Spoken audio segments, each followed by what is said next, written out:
On a tous ce sentiment bizarre, notre État dépense toujours plus et on a toujours moins. Alors pourquoi? Mon hypothèse, c'est parce qu'on saupoudre. On met un peu d'argent partout, mais jamais assez là où ça compte vraiment. Regardez, en France, on dépense environ 57% du PIB en dépenses publiques, quand la moyenne dans l'OCDE, c'est plutôt 42,6%. Donc on a un record européen et quasiment mondial, mais on n'a pas un record d'efficacité. À l'école, par exemple, nos élèves sont autour de la moyenne en lecture et en maths, donc on met en fait beaucoup de moyens, mais avec peu de résultats. Si c'est ça, le en même temps, ça ne va pas. En réalité, pour moi, c'est plutôt une absence de choix. Alors que le courage, à mon avis, c'est de choisir. Alors du coup, on choisit quoi? Par exemple, pour l'école, priorité absolue sur les fondamentaux, comme le français ou les maths. Parce que c'est sympa, un enfant qui fait des ateliers jardinage à l'école, enfin, s'il n'a pas appris à lire, on va dans le mur. Donc, en fait, il faut choisir.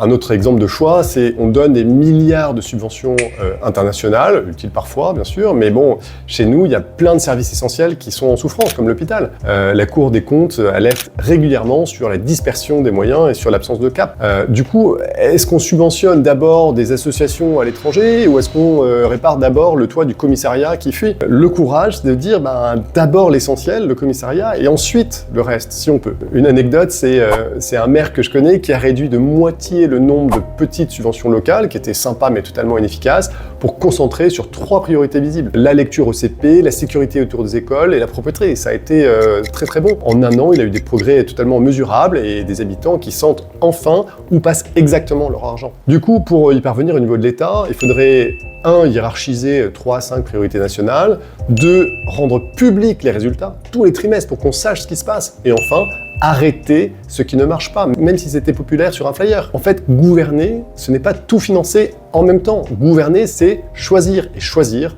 c'est rendre des comptes. Voilà, si vous voulez qu'on continue à proposer des décisions simples, chiffrées et courageuses de ce type, abonnez-vous à cette chaîne et dites-moi en commentaire quelle est pour vous la priorité numéro 1.